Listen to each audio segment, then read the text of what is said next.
আসসালামু আলাইকুম, আমি রোজামণি। আজকে রাত্রে আমার ভাত খেতে মন চাচ্ছিল না। আমার আম্মু অনেক রাগ করছিল, আমি খাবো না এটা শুনে। তারপর আমি বললাম আমাকে নুডলস রান্না করে দাও।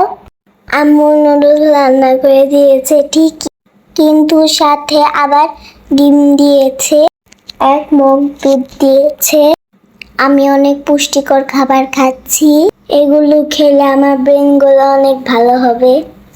আন্টি, আপনাদের বাচ্চা যদি ভাত খেতে না চায় তাহলে নুডলস, ডিম পোস্ট আর দুধ খেতে দিবেন। এগুলো অনেক পুষ্টিকর খাবার। ছোটদের বেশি বেশি পুষ্টিকর খাবার খেতে হয়। আর তাও যদি খেতে না চায় তাহলে আমার ভিডিওটা ওদেরকে দেখাবেন, আমার মতো এইভাবে খেতে বলবেন। আমি যখন খেতে না চাই আমার আম্মু তখন লাঠি নিয়ে বসে আমাকে পিটি দেওয়ার জন্য। তখন আমি ভয় পেয়ে খেয়ে ফেলি। আপনারাও ভয় দেখাবেন বাচ্চাদেরকে, তাহলে তাড়াতাড়ি খেয়ে ফেলবে।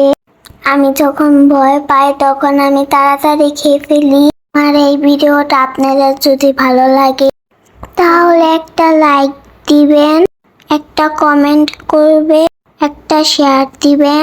এই পেজটিতে একটি ফলো দিয়ে রাখবেন। ধন্যবাদ সবাইকে। আল্লাহ হাফেজ।